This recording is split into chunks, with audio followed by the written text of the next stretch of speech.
안녕하세요. 한반도 안보전략연구원 이사장 송봉선입니다. 오늘은 미군 철수 아프간 사태는 남의 일이 아니다라는 주제를 가지고 방송을 시작하겠습니다. 이슬람 무장단체 조직 탈레반이 아프가니스탄 정권 붕괴 후 수도 카불을 장악했습니다. 8월 15일 탈레반은 아프간 대통령궁을 점령한 뒤 전쟁은 끝났다며 승리를 공식 선언한 바 있습니다. 미국이 아프간 주둔 미군의 철수를 시작한 지 3개월 만이자 탈레반이 주요 거점 도시 장악에 나선 지 채 10일도 안 돼서 이런 일이 일어났습니다. 탈레반은 이날 아프간 대통령국까지 장악한 뒤 아프간 정부를 상대로 한 내전에서 사실상 승리를 선언한 것입니다. 카불에 무혈 입성한 탈레반은 대통령 도피로 버려진 대통령궁도 손쉽게 장악했으며 탈레반 대변인은 이날 알자지라 방송에서 아프간에서의 전쟁은 끝났다고 선언했습니다. 지난 5월 미군 철수 시작 이후 탈레반은 급속히 세력을 확대한 바 있습니다. 미군 철수를 발표한 뒤 급격히 사태가 악화된 바 있습니다. 미군이 훈련과 최신 장비를 지원한 정복은 30만 명이 있긴 하지만 부패하고 분열된 아프간 지도부는 이를 제대로 활용하지 못한다는 평가를 받아왔습니다.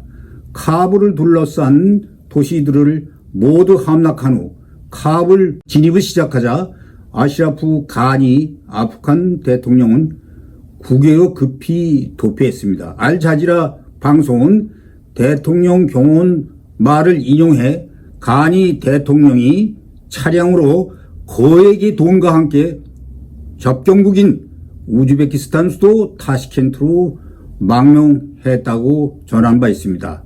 이에 앞서 조 바이든 미국 대통령은 자신의 미군 철수 결정을 결코 후회하지 않는다고 수일 전 백악관 기자회견에서 밝혔습니다. 바이든 대통령, 우리는 지난 20년간 수조 달러를 썼다.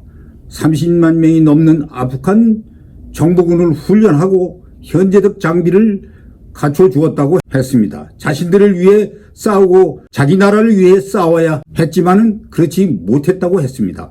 아프간 정부가 제대로 싸우지도 못하고 패배한 것은 그들 탓이라고 지적한 것입니다.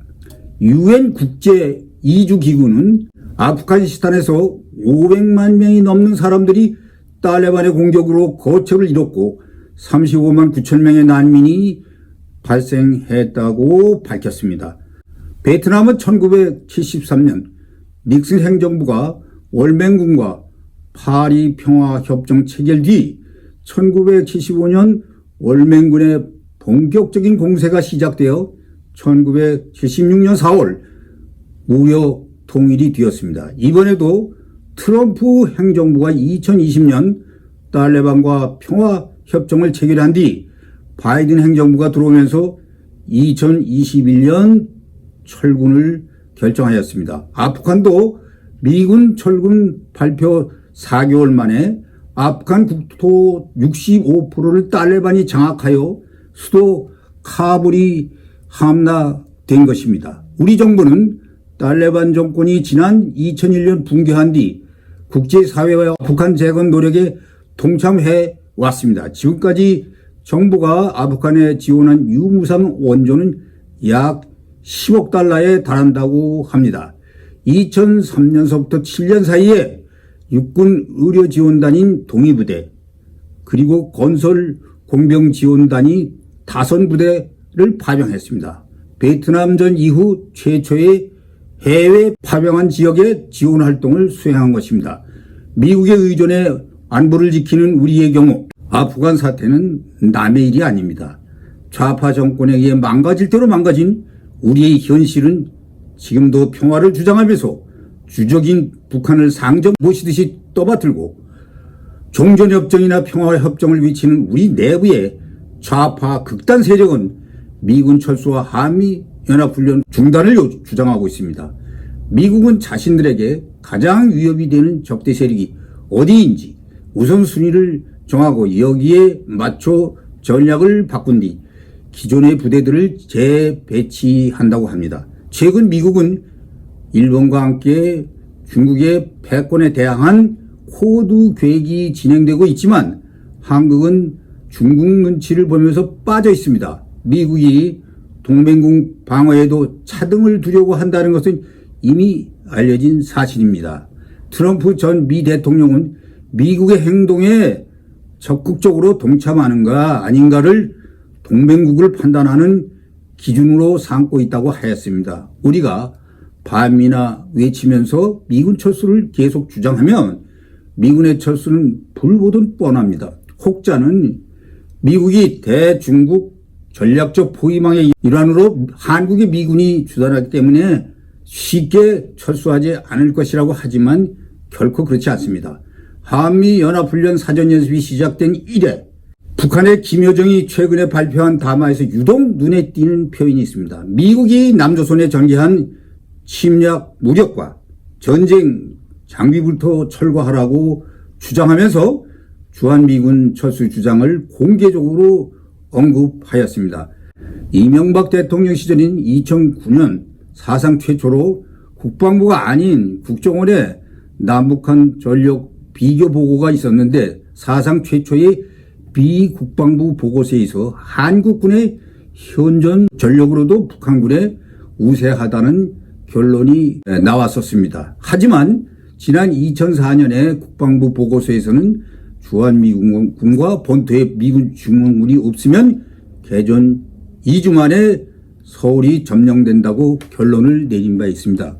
그러나 2009년 국정원 보고서에서는 주한미군도 본토 미군 증원도 없고 한국의 민방이나 예비군 등의 전시 동원도 없이 현재 상비된 현역 군인만으로도 북한군과 전면전 시 10% 우세하다는 결과를 보고한 바 있습니다. 주한미군 전력만으로도 한미연합군의 전투력이 북한군을 압도한다는 것입니다. 하지만 이 보고서는 비대칭 전력무기인 핵무기나 ICBM 같은 전략무기, 화생방 무기가 고려되지 않은 재래식 전쟁을 가장한 것으로 현실과는 거리가 있습니다.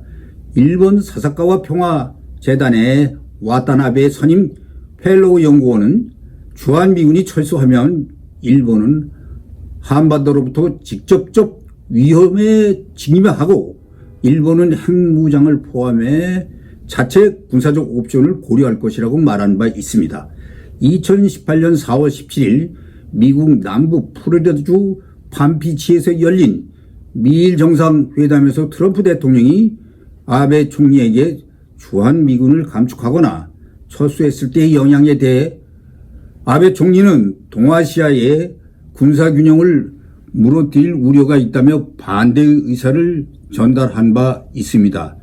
실제 주한미군이 철수할 경우 예상되는 사태를 말씀드리겠습니다. 최근 미국은 인도, 태평양, 대중국 포위구상 커드 계획을 진행하면서 주일 미군 일부를 괌과 호주에 배치하고 나머지 전략을 오키나와 혼슈 일대에서 규슈와 홋카이도로 옮기는 추세로 전향하고 있습니다. 주한미군에서 지상 전력이 빠지면 그 공백은 누가 메울까요? 단순히 생각하면 가장 가까운 곳에 있는 주일미군 해병대가 그 역할을 맡을 것이라고 합니다. 규슈는 한반도 남해안과 100km밖에 떨어지지 않은 곳입니다. 4만 명의 주일미군 가운데 해병대는 제3해병원정군 소속으로 병력 1만 3천 명가량이 됩니다. 이 가운데 2200명 규모의 제31해병원정대가 즉각 투입할 수 있다고 합니다. 미국은 한국 정부에게 남북관계 개선과 북한 비핵화는 병행돼야 한다는 경고를 거듭 내놓고 있습니다. 그럼에도 한국 정부는 김정은 서울 답방, 남북한 군사합의 이행, 남북철도 및 도로 연결, 개성공단과 금강산 관광 재가동, 서해 공동평화 수역 조성에만 관심이 있습니다. 게다가 서울 광화문 주한미 대사관과 평택 미군기지 앞에서는 시도 때도 없이 양키 고음을 외치는 시위가 벌어지고 있습니다. 문재인 정부는 공연이 쓸데없이 남북 정상회담 이벤트를 벌이면서 하노이 미북 정상회담 시도 북측에 40만 불을 부담하였다는 얘기가 나오고 있습니다. 너무 북한에 대해 낙관적입니다. 우방은 멀리하고 적과는 동침하니 장기적으로 미국이 이런 곳에 계속 주둔 해야 될지 의문입니다. 만약 미국이 철수를 결정한다면 철수 합의에 따라 28,500명의 주한미군 가운데 8,500명은 일본 규슈, 가고시마현, 필리핀 지역에 1만여 명은 인도네시아, 괌으로 재배치되고 1만여 명은 하와이와 미 본토로 가게 될 것으로 예상이 됩니다. 이에 따른 영향으로 국제 금융 자본들이 떠나기 시작하고 일반 기업과 각급 학교에서 일하던 외국인들 중 미국과 유럽 국적자들이 떠나게 되고 한국에 살던 외국인 가운데 고소득자들이 주로 거주하는 지역의 공실들이 급격히 늘어날 것입니다. 또한 주한미군 철수가 결정되어 병력과 장비가 빠져나가는 와중에 한국 정부는 남북 군사 합의 이행과 한반도 통일을 위한 남북 간 신뢰를 앞세우면서 동아시아 안보협력 구상이라는 것을 내세워 남북한과 중국, 러시아가 함께 하는 안보 공동체를 발휘하고 중국은 한국 정부의 이런 노력을 환영하면서 적극 지원하겠다고 할 것입니다. 한국 경제는 급격히 중국에 경사되어 한중 비자 면제 협정이 발효되고 정시까지 중국인과 중국 자본이 지배하게 될 것입니다. 해외 국내 투자는 한미 상호 방위 조약을 끝내기로 밝힌 시점부터 사실상 막혀버리고 한국계 외국인과 부유층은 달러나 엔 등으로 현금으로 받고 대거 탈출을 시도할 것입니다. 일본은 난미 신청을 하려는 한국인들이 급증하자 아예 비자 면제 협정을 파기해 버릴 것입니다.